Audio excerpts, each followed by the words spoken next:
मिलने लगे तो कितना ज्यादा रोजगार होगा, कितने लोगों को पैसा मिलेगा, और तब वो बिहार के बाहर जाकर अगर अपोलो में, मैक्स में, दुबई के अस्पताल में नर्सिंग का काम कर रहे हैं, उससे पैसा भी आएगा, लोगों की इज्जत भी होगी और हम लोग की तरक्की भी होगी। तो जन सुराज की जो सोच है, पूरी ताकत बिहार को अगले 10 साल में ज्ञान की भूमि के तौर पर प्रस्थापित करना है। हम लोग ब्लू कॉलर जॉब नहीं चाहते हैं, हम लोग व्हाइट कॉलर जॉब चाहते हैं। ब्लू कॉलर जॉब मैन्युफैक्चरिंग का जॉब है। सीमेंट के कंपनी में आप मजदूर बन गए, बिजली के कंपनी में मजदूर बन गए, वो नहीं चाहिए। जो इन्फोसिस में काम कर रहा है, जो टीसीएस में सॉफ्टवेयर का काम कर रहा है, वो व्हाइट कॉलर जॉब है। तो सबसे ज्यादा दुनिया भर में जो जॉब की अपॉर्चुनिटी है वो व्हाइट कॉलर जॉब में है। एक कंपनी टीसीएस 6 लाख लोगों को एम्प्लॉयमेंट उसने दिया हुआ है। 6 लाख लोग काम करते हैं टीसीएस में। कोई सीमेंट की फैक्ट्री, स्टील की फैक्ट्री 6 लाख लोगों को नौकरी नहीं दे सकती है। तो सबसे ज्यादा जहां एम्प्लॉयमेंट की संभावना है वो व्हाइट कॉलर जॉब में है। और व्हाइट कॉलर जॉब उसको मिलेगा जो पढ़ेगा। जो पढ़ेगा ही नहीं तो मजदूरी ही करेगा, चाहे मजदूरी सड़क पर करे या सीमेंट के फैक्ट्री में करे। तो हम लोग का लॉन्ग टर्म विजन बिहार को लेकर ये है कि हम लोग बिहार को ज्ञान की भूमि बनाना चाहते हैं और शिक्षा को आधार मानकर ही यहाँ पर आगे की तरक्की को देखना चाहते हैं। भ्रष्टाचार पर एक अंतिम उत्तर, उसके बाद बात खत्म। भ्रष्टाचार भैया खत्म करने का कोई ऐसा एक उपाय नहीं है कि हम आएंगे और भ्रष्टाचार खत्म हो जाएगा। ये जो आपने देखा केजरीवाल जैसे लोगों ने किया कि हम एक कानून बना देंगे उससे भ्रष्टाचार खत्म होगा, नहीं हो सकता है। इसका पूरे दुनिया में आप अध्ययन कर लीजिए, दुनिया के सबसे ईमानदार देश कौन लोग हैं। सबसे ज्यादा ईमानदार देश की सूची जारी होती है, उसमें भी आपको फिनलैंड, न्यूजीलैंड, सिंगापुर जैसे देश आपको दिखेंगे। उन देशों का आपको जाकर अध्ययन करना है कि वहां पर भ्रष्टाचार को कैसे कम किया गया। खत्म तो कभी नहीं होगा, कम कैसे किया गया। उन लोगों ने 4 चीज किया, सब देशों ने 4 चीज किया है। एक तो अपने जनप्रतिनिधियों को उन्होंने अकाउंटेबल बनाया। तो मैं बात कह रहा हूं कि काम नहीं करोगे हटा देंगे, चाहे हमारे जाति के हो या धर्म के। जब तक जनप्रतिनिधि ईमानदार और अकाउंटेबल नहीं होगा तब तक आप भ्रष्टाचार कम नहीं कर सकते हैं। इसीलिए जनसुराज क्या कह रहा है कि अगर जनसुराज से भी गलती से कोई गलत आदमी खड़ा हो जाए उसको भी हराइए, उसको भी हराइए। किसी भी दल से जीते लेकिन अच्छा आदमी जीतना चाहिए। जनप्रतिनिधि जब गलत जीतेगा, जब शिक्षा मंत्री चोर होगा तो पेपर लीक होगा ही होगा। दूसरी चीज लोगों ने क्या कहा, उन देशों ने क्या किया, उन देशों ने बहुत बड़े पैमाने पर सत्ता और संसाधन का विकेंद्रीकरण किया। Decentralisation of resources and decision making. मतलब यहाँ बिहार में आप क्या कहते हैं, अधिकारियों का जंगल राज है। पूरी व्यवस्था 13 करोड़ लोगों की व्यवस्था कुछ चंद अफसर ही चला रहे हैं, सीएमओ से चल रहा है। बड़े पैमाने पर डिसेंट्रलाइजेशन होने की बात होनी चाहिए। जब ये पंचायती राज कानून बना तो कानून में लिखा गया है कि 1/3 विकास की राशि हर हालत में पंचायती राज के माध्यम से खर्च होना चाहिए। यहाँ कितना हो रहा है, 1991 के बाद से बिहार में 3% राशि भी पंचायती राज के माध्यम से खर्च नहीं हो रहा। अब आप में से कुछ लोग कह सकता है कि पंचायती राज में भी तो मुखिया सब चोर है, पंचायती राज के लोग भी तो चोरी कर रहे हैं। बिल्कुल कर रहे हैं, लेकिन उसमें फर्क है। नल जल योजना में चोरी हुई तो जितने वार्ड सदस्य और मुखिया थे, आप जाके आंकड़ा चेक कर लीजिए, करीब करीब 92% वार्ड सदस्य और 80% मुखिया लोग चुनाव हार गए नल जल योजना के बाद। अपने अपने इलाके में देख लीजिएगा। फिर से बता दे रहे हैं, नल जल योजना में चोरी हुई तो उसमें 92% वार्ड सदस्य और 80% मुखिया लोग अपना चुनाव हार गए। लेकिन उसी नल जल में घोटाला करने वाले अफसर पहले भी थे और आज भी हैं। इसलिए चोरी पंचायती राज में भी होगी, लेकिन अगर डिसेंट्रलाइज होगा तो उसमें अकाउंटेबिलिटी रहेगी। तीसरी बात इन देशों ने क्या किया है, उन्होंने बहुत बड़े पैमाने पर जन भागीदारी सुनिश्चित की है। यहाँ बैठे हुए प्रबुद्ध लोग भी ये नहीं बता सकते हैं कि टिहरी के विकास के लिए, नगरों के टिहरी नगर के विकास के लिए, कोई किसी ने सवाल पूछा था, उसका बजट कितना है, सेंट्रल गवर्नमेंट का ग्रांट कितना है, कौन सी योजना है जो कि यहाँ फंसी पड़ी है। इसलिए फंसी पड़ी हुई है कि ऊपर जो सेक्रेटरी बैठा है उसको 2% कमीशन नहीं मिल रहा है, तो फंड नहीं रिलीज करता है। तो तीसरी बात, बहुत बड़े पैमाने पर जन भागीदारी होनी चाहिए ताकि जनता को ये जानकारी हो कि टिहरी के लिए कौन सी योजना उपलब्ध है, तभी आप आवाज उठा पाएंगे।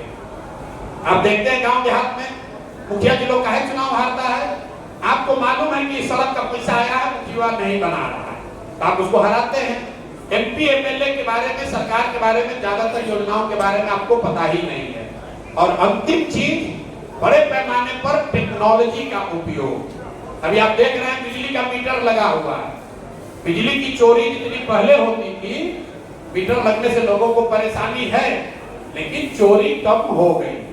सरकार ने नल जल योजना बनाया, 25,000 करोड़ रुपया खर्च किया, लेकिन अगर उसने मीटर टेक्नोलॉजी वाला लगा दिया होता तो पटना में बैठे बैठे पता चलता कि कौन मीटर कितने बजे ऑन हुआ, कौन मोटर चालू हुआ, कितना पानी निकला, कितना गया, वो पता चल सकता था। तो हम लोग की अगर व्यवस्था बनती है तो जनसुराज ये कह रहा है कि ईमानदार और अकाउंटेबल जनप्रतिनिधि बनाए जाए। दूसरा, बड़े पैमाने पर सत्ता और संसाधन का विकेंद्रीकरण किया जाए। तीसरा, बड़े पैमाने पर जन भागीदारी योजनाओं को बनाने में जन भागीदारी को सुनिश्चित किया जाए, और साथ में टेक्नोलॉजी का बहुत बड़े पैमाने पर प्रयोग हो। ये चार चीज अगर होगा तो भ्रष्टाचार को नियंत्रित किया जा सकता है। खत्म करने का दावा मैं नहीं कर सकता हूँ, ना दुनिया में कहीं हुआ है ना यहाँ होगा, लेकिन इसको नियंत्रित जरूर कर दिया जाएगा। तो मोटे तौर पर यही बात है। बाकी अगर एक तो कोई सवाल छूट गया होगा तो आप सवाल, अगर आपको लग रहा है कि ना भैया हम मरे जा रहे हैं, हमारा सवाल के जवाब आप नहीं दिए, तो आप कर लीजिए, नहीं तो खाते समय पूछ लीजिए। दारू चालू करने की बात बिल्कुल, दारू चालू करने की बात इसलिए करते हैं कि शराबबंदी जो है, पहली बात तो कि बिहार में शराबबंदी है ही नहीं।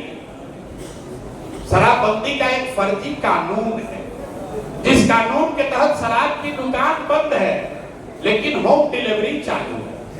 तो भाई, अगर शराबबंदी का एक पैसा फायदा भी है तो फायदा तो तब न होगा जब शराब बंद होगा। शराब बंद तो है नहीं बिहार में। बिहार में शराब की दुकानें बंद हैं, शराब तो घर घर बिक रहा है। और इस फर्जी कानून की वजह से आपका हमारा 20,000 करोड़ रुपया, ध्यान दीजिए, 20,000 करोड़ रुपया हर साल बिहार सरकार का नुकसान हो रहा है। ये पैसा कहाँ जा रहा है? ये पैसा जा रहा है भ्रष्ट नेताओं के पास, अफसरों के पास। आप लोग कानून व्यवस्था की बात कर रहे हैं, भाई कानून व्यवस्था क्यों बिगड़ रहा है? आधे से ज्यादा पुलिस प्रशासन तो शराब और बालू माफिया से पैसा वसूलने में लगा हुआ है। वो प्रशासन और सुरक्षा की बात कब करेगा? और सबसे बड़ी बात वो कहता है इससे महिला का सुरक्षा हो रहा है। आंकड़े बिल्कुल इसके सपोर्ट में नहीं है। आप जरा भाजपाइयों से पूछिए, ज्यादातर लोग भाजपा का वोटर है, आप जरा भाजपाइयों से पूछिए कि अगर शराबबंदी इतना बढ़िया कानून है तो यूपी जैसे राज्य को इससे काहे महरूम किए भैया, वहां पर भी लागू कर दो। ये बढ़िया वाला लड्डू खाली बिहार के महिला के लिए काहे रखते हो? अगर शराबबंदी इतनी ही अच्छी है तो भाजपा के मोदी जी इसको पूरा देश में लागू काहे नहीं कर रहे? ये बिहार के लिए इतना बढ़िया काहे बचा के रखे हो भाई? इतना बिहार के लोग बेवकूफ है। सीधा पूछिए, यूपी सरकार इसको लागू क्यों नहीं कर रही? कुछ लोग ये कह रहे गांधी जी कहे थे, गांधी जी ने ऐसा कभी नहीं कहा। गांधी को अगर आपने पढ़ा है, गांधी को अगर आप गहराई से समझते हैं तो फिर से जाकर देख लीजिए। गांधी ने शराब को लेकर, शराबबंदी को लेकर सामाजिक प्रयास की बात कही है, कानून बनाने की बात नहीं कही है। कुछ लोग इस्लाम के लोग कहते हैं भैया इस्लाम के विरुद्ध है। इस्लाम में भी ये नहीं कहा गया है, इस्लाम में भी ये नहीं कहा गया है कि कानून बनाकर शराब रोक दिया जाए। वैसे तो गांधी जी ने कहा शाकाहारी होना अच्छी बात है, कल होकर सरकार आके कानून बना देगी जो जो शाकाहारी नहीं सबको जेल में डाल देंगे, गांधी जी कहे थे। गांधी जी ने ऐसा नहीं कहा था। अगर गांधी जी चाहते तो जब देश का आजाद हुआ कहते नेहरू को कि पूरे देश में शराबबंदी का कानून लागू करो। गांधी एकदम ये एंटी गांधीयन है। गांधी ने कभी किसी के पर्सनल लाइफ में किसी चीज को इन्फोर्स करने की बात कही ही नहीं है। और आप एज ए सिटीजन इस बात का ध्यान रखिए, व्यक्ति की जो स्वतंत्रता है, जो संविधान से आपको मिली है, किस धर्म को आप मानते हैं, किस देवी देवता की पूजा करते हैं, कौन सा खाना खाते हैं, कौन सा कपड़ा पहनते हैं, कौन सी पिक्चर देखते हैं, ये संविधान ने आपको अधिकार दिया है, इसमें सरकार हस्तक्षेप नहीं कर सकती है। और आप ये अधिकार सरकार को मत दीजिए, ये शराब पर नहीं रुकेगा, कल होकर दूसरे चीज पर भी आ जाएगा। 10 बरस 20 बरस के बाद कहेगा कि नहीं अब आपको भगवे पहनना है, आपको व्हाइट नहीं पहनना है। फिर कहिएगा ये भी तो बात ऊपर वाले ने कहा है। संविधान और ये शराबबंदी का हाईकोर्ट ने, वाईबी गिरी ने केस किया, हाईकोर्ट ने बताया कि ये गैर संवैधानिक है, क्योंकि ये मौलिक अधिकार जनता को है। आप घर में क्या खाते हैं, किस देवी देवता की पूजा करते हैं, कहां पर आपकी श्रद्धा है, ये सरकार का विषय नहीं है। सरकार का विषय स्कूल है, सरकार का विषय सड़क है, सरकार का विषय रोजगार है। तो अपना कमवा छोड़ दिया है और आपके काम में घुस गया है, और आप लोग सब लोग लगे हुए हैं होना चाहिए। भाई जो भी वयस्क है उनको अपना निर्णय लेने का अधिकार होना चाहिए, यही लोकतंत्र है। हम चाहे हम अंग्रेजी में पढ़ें, हमारी इच्छा है हम संस्कृत में पढ़ें, सरकार कहेगा नहीं सब अंग्रेजी में पढ़ो, तो सब अंग्रेजी में पढ़ेगा। तो देश की ताकत है, उसको इस तरह का बिना सोचा समझा बनाया हुआ कानून कमजोर करता है। शराब के पक्ष में हम नहीं हैं, लेकिन हम फर्जी शराबबंदी हटाने के पक्ष में हैं। और एक सीरियस बात आपको बता रहे हैं, यहाँ बहुत लड़के बैठे हुए हैं, बिहार में हम लोगों ने कभी सूखा नशा नहीं देखा था। शराबबंदी की वजह से गांव-गांव में सूखा नशा बढ़ रहा है, और अगर ये नहीं सुधरा तो 10 वर्ष में आप देखिएगा, जैसे पंजाब पर पिक्चर बना था उड़ता पंजाब, बिहार में बनेगा उड़ता बिहार। गांव-गांव में लोग वो सूखा नशा कर रहे हैं, इससे कोई फायदा नहीं है।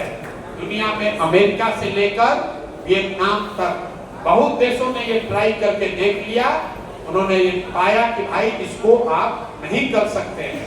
तो जिस चीज को नहीं किया जा सकता है उसको रेगुलेट करना ज्यादा बेहतर ऑप्शन है, बजाय इसके कि आप पूरा ताकत, पूरा शक्ति, पूरा संसाधन इस पर लगा दें कि हम किसी को शराब नहीं पीने देंगे। इससे गरीब का नुकसान है।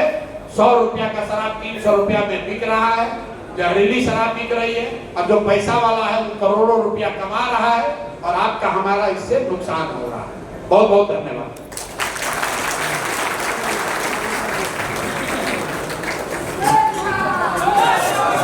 आप लोगों से आग्रह है